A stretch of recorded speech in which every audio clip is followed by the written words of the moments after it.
Hello, welcome to Shad Life. Well, somebody asked the question in my last video about this spacer, and that if I don't have this in my bottom bracket here, won't it ruin the bearings, right? Because there's no like pressure, and he compared it, he mentioned a BMX bike and how a BMX bottom bracket works. Well, the bottom brackets between a BMX bike and a mountain bike are very different, with the exception of like race frames and such that have a European bottom bracket and a very more mountain bike type of crank versus a BMX freestyle bike, which has basically a press fit style bottom bracket, and the bolts on the cranks tighten against everything. There's a very big difference between how this functions and that functions. So I'm going to explain the difference just to clarify, because it was a good question. It was a very legitimate good question. And I'll explain why this piece exists, and I'll show you the inners of my BMX cranks and why that's different. As of right now, there is no cover, dust cover or whatever. I don't really want to call this a spacer in there, and the cranks work fine. There's no like binding or anything. It's nice and smooth. Like I could ride the bike like this just fine, right? Mechanically, it won't be a problem. So then why does this piece exist? Well, and I forgot to put it in when I assembled this bottom bracket, and I'm going to put it in now, and I decided, well, this is a good opportunity to explain what this does and then compare it to how a BMX bike is very different. All right, let's do it. So this Shimano crank has two pinch bolts, right? And it's got this little tool. This piece right here is plastic, and this is a two-piece crank. So I can take this plastic piece out. There's no way that this plastic piece can be used to hold the crank arm on. It's just there to get kind of the initial like tension on the crank. So now I already loosened the pinch bolts, and now I loosen this, and then I took this out, and then I need this little hook to pop this little safety thing off, and then this crank arm technically should just come right off, right? So there's a little hole here. It's right, get the crank arm out there. It's right there, right? And that little thing I had to pop up locks into that hole. This crank arm does not press inward onto the bearings. It locks into a very specific place, and there's actually a spacer here that goes between the bottom bracket and the crank arm. So there is no inward pressure on the bearings on these cranks. So very different than how a BMX bottom bracket works, which I'll show in a moment here. But let's take this apart, and I'll show you how that spacer goes in really quick. Or, God, I keep calling it a spacer, but it's really just like a dirt cover or whatever, or a sleeve. A sleeve is a good term for it. Okay, so now I took the crank out of there, and I can literally feel the hole going up into the frame here. I can feel, the hole going up through the seat tube. And so the reason why this exists is through little areas like where the cables go through or whatever, and there's a hole here, like crud can get in here. And so this is simply to just prevent crud from getting in here. So I'm going to go ahead and remove this bottom bracket. I don't remember if this tool can even get on there with this frame because of that. I think I have another tool that I have to use for this. Hold on. So yes, this is the tool I need, because then it doesn't hit the frame. Man, it's close though, but it doesn't hit. And I can just put this on there and break it loose. I broke it loose already just because it's pretty tight, and I didn't want to sit there and struggle with it on camera. But so there we go. I'm gonna pull the bottom bracket out, right? This side anyway. I don't need to do both sides in this case. because I just need to stick this in there. Okay, so I can take it out now, right? And so this is the left side bearing piece. And so this actually has, I don't know why it matters, but it has a left and a right side. So this is the left side and that's the right side. And basically it just inserts into the bearing, and that little O-ring goes on there, and then it'll do that on the other side. And so now it'll keep dirt and crud from getting on the inside there, which is what we want. It's really all it does. That's its only purpose. It serves no other purpose but to just keep dirt out.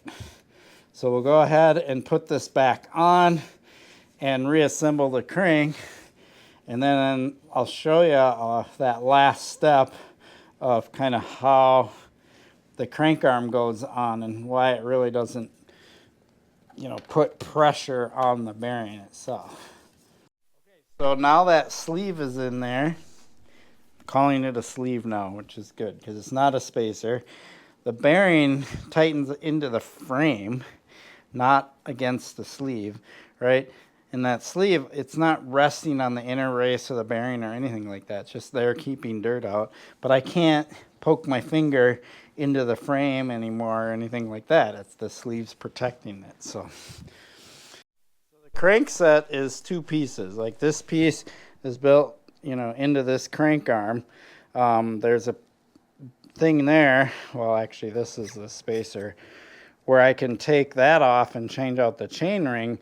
But this spindle and the crank arm are together. So I'll go ahead and stick this in, and you'll see this stick through. Once I get it all the way through, I'll probably have to get the little mallet and kind of tap it. Well, maybe not. Okay, so no mallet needed. So there it goes. And you see this sticking out, and we're kind of back to where we were. There's that little hole there. And we'll put the crank arm on. Now the crank arm goes on here. Oh, I need the spacer.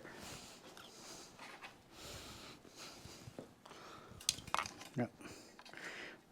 Can't forget stuff. See, that's the thing about doing this kind of stuff, is you have to remember all the things.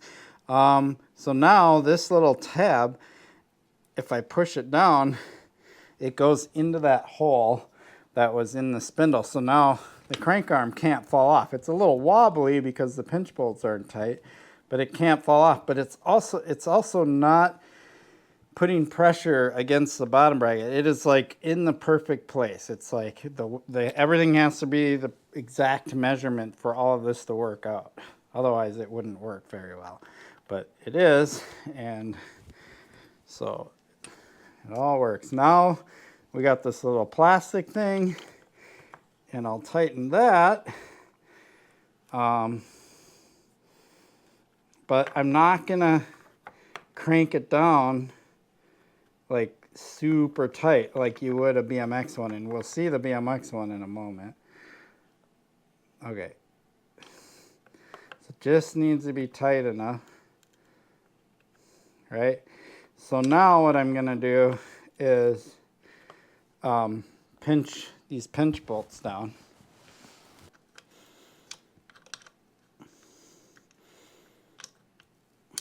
And I'm just gonna do this for the video.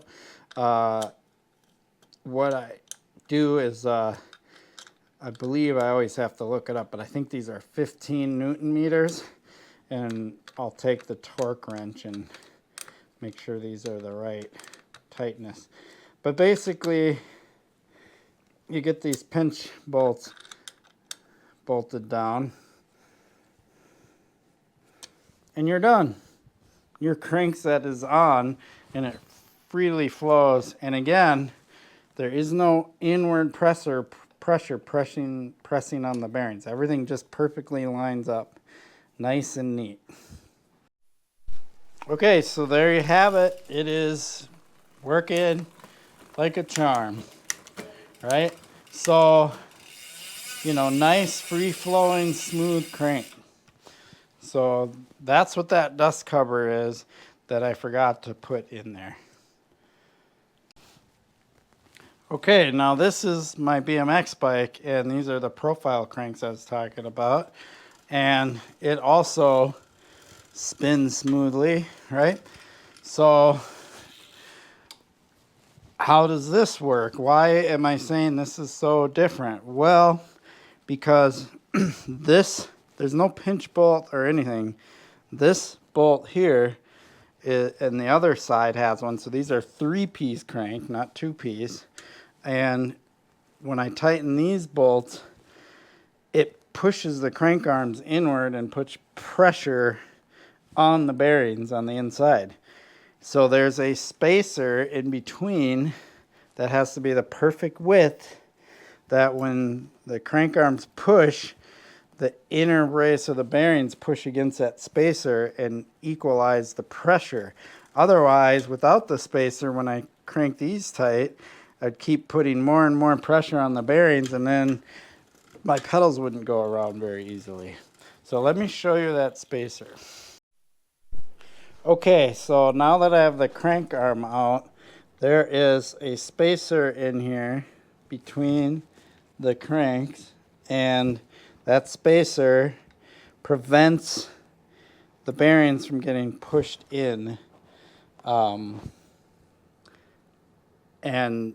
binding up, right? And these bearings press out. So I will go ahead and pop one of these bearings out. It's kind of a pain in the butt because they're pressed in, and I'll show you that spacer. It's probably good that I'm taking this out because I haven't gone in and looked at this in a while, and there is the spacer. So, and here's the extra piece because this spacer is for like a narrower bottom bracket, and this extra bit is for this width. So the two combined makes it just the right width. I want to say BMX bottom brackets are 68 millimeter wide. So you got the thickness of the bearing plus the width of the bottom bracket. There's a little edge there that the bearing presses into, and then you have this. And so because the bearing is pressed against that inner edge, and your crank is going to be pressing on the inner race, so you have the outer part of the bearing and the inner part, you're going to be putting inward pressure on this part if you didn't have these spacers in there. With these spacers, they press on the inside and equalize the pressure, if that makes any sense. So that's how a BMX bottom bracket is different, at least in the case of freestyle bikes with these pressed bottom brackets. BMX bikes, there are like race bikes and things like that. A lot of them have cranks much more like mountain bikes, or even you can run these profile cranks with like a European external bottom bracket, but then you still have that inward pressure problem because profile cranks, I'll show them to you.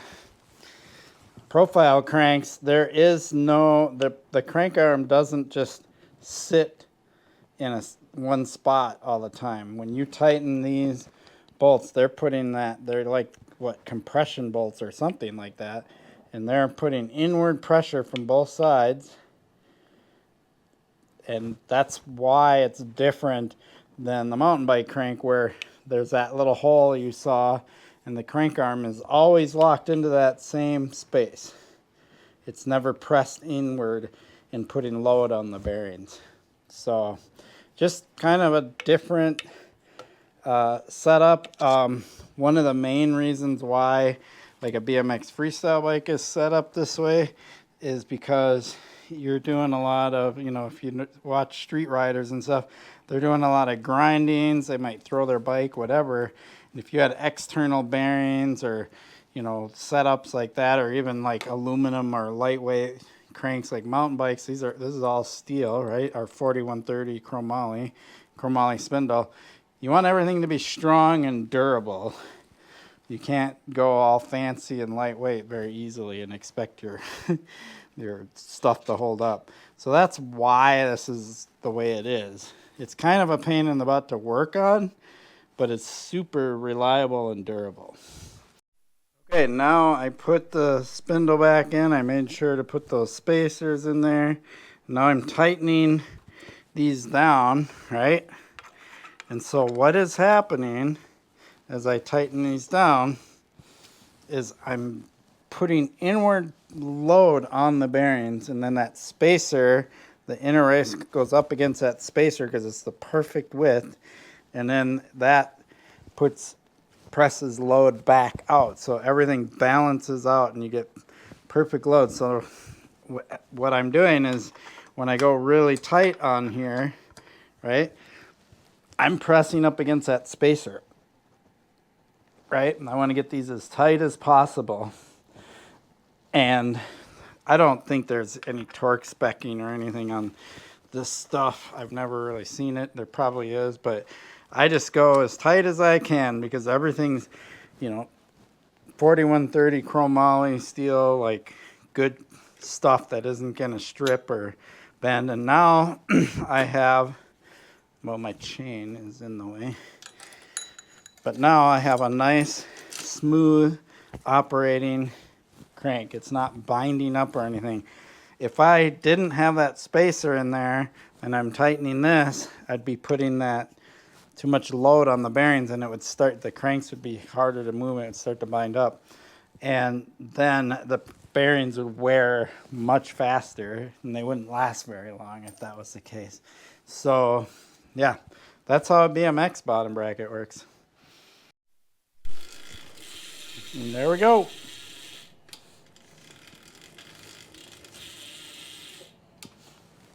Now my hands are all dirty. Okay, so I hope that answers the question of one person who asked the question.